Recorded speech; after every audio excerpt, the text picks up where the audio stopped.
এয়া চাওক মানি প্লেনৰ তলত কেনেকৈ পইচা পায় এনেকৈ পাতটো আপুনি গুচাই দিব এয়া চাওক শিলা গছ দেখিছেনে এনেকুৱা ধৰণৰ যদি গছ আছে তেনেকৈ লাহেকৈ এনেকৈ আঁতৰাই দিব ইয়াৰ তলতো আপোনাৰ পইচা দিব চাওক যিবিলাক সৰু সৰু পাত আছে তাৰ তলত এনেকৈ 50 টকীয়া পাব চাব এয়া আছে দেখিছেনে মানি প্লেনত আপুনি পইচা পায় কিদৰে পায় পইচা আপুনি জানিবলৈ ভিডিঅ'টো সম্পূৰ্ণ চাওক ইয়াতে কিছুমান নিয়ম আছে সেইকেইটা যদি মানি চলে আপুনিও পাব পাৰে মানি প্লেনত পইচা মানি প্লেনত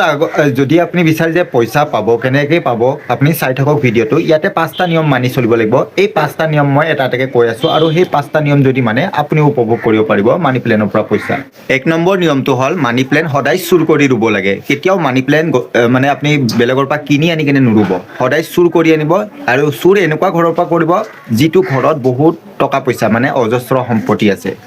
ঠিক তেনেকুৱা ধৰণৰ ঘৰৰ পৰা আপুনি মানি প্লেন অকণমান চুৰ কৰি আনিব দ্বিতীয় নিয়মটো হ'ল মানি প্লেন কেতিয়াও খাৰুৱা মাটি যেনেকৈ গোবৰ পেলোৱা বা লেতেৰা বস্তু জাবৰ জোথৰ থকা এনেকুৱা ধৰণৰ মাটিত কেতিয়াও নুৰুব একদম চাফা আৰু একদম মানে পৰিষ্কাৰ তেনেকুৱা ধৰণৰ মাটিত ৰুব আৰু বেছি একেবাৰে গোবৰ চোবৰ এনেকুৱা ধৰণৰ মানে মাটিত একেবাৰে নুৰুব 3 নম্বৰ নিয়মটো হ'ল মানি প্লেন গছৰ সদায় এই পকা ধৰণৰ পাত এনেকুৱা ধৰণৰ পকা জাতীয় যিবিলাক পাত আছে সেইবিলাক আপুনি ধুনীয়াকৈ কাটি মেলি পেলাই দিব কাৰণ এনেকুৱা ধৰণৰ পাতবিলাক থাকিলে লক্ষী ঘৰত নাহে গতিকে এনেকুৱা ধৰণৰ পাতবিলাক পেলাই দিব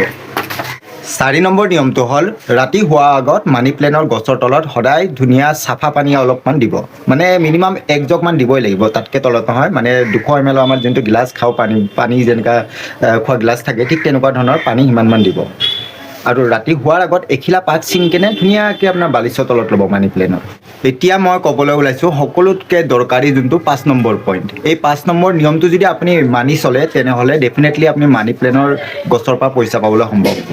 গতিকে ভালকৈ শুনক এই 5 নম্বৰ নিয়মটো 5 নম্বৰ নিয়মটো হ'ল যে আপুনি অলপ কষ্ট কৰক বিনা কষ্টত পইচা উপাৰ্জন কৰিম বুলি সপোনটো কেতিয়াও নাভাবিব মানি প্লেনে কোনো ধৰণৰ পইচা নিদিয়ে গতিকে কষ্ট কৰক আৰু পইচা লাভ কৰক এইবিলাক চব এটা এটা মিছা কথা মোৰ এই ভিডিঅ'টো আছিল যিবিলাক মানুহ অকৰ্মী ঘৰতে বহি টকা পইচা ইনকাম কৰাৰ সপোন দেখি থাকে সৰুতে এটা কথা পাইছিলোঁ নহয় আমি যত্ন কৰিলে ৰত্ন পায় ঘৰতে বহি টকা পইচা ইনকাম কৰাৰ সপোনটো বেকাৰ মাথাত খেলি নাথাকিব ওলাই যাওক কষ্ট কৰক তেতিয়াহে পইচা পাব মানি প্লেনে একো ধৰণৰ পইচা নিদিয়ে মোৰ এই ভিডিঅ'টো যিসকলে চাই ভাবিছে যে মানি প্লেনৰ তলতে আমি পইচা পাই যাম সেইসকল অকৰ্মী মানুহক মই কৈছোঁ যদি আপোনালোকৰ হাতত বন গজা নাই তেনেহ'লে কাম কৰক তেতিয়াহে পইচা উপাৰ্জন কৰিব পাৰিব আৰু আমাৰ স্পষ্ট ভাষাৰে অসমীয়াত এটা বস্তু আছে নহয় যিসকলে অকৰ্মী তেখেতক আমি স্পষ্ট ভাষাৰে হাতত বন গজা বুলি কওঁ আৰু যদি কোনোবাই খং কৰিছে তেনেহ'লে চৰি মাফ কৰি দিব আৰু যদি কোনোবাই খং কৰা নাই তেনেহ'লে কমেণ্ট আৰু শ্বেয়াৰ এটা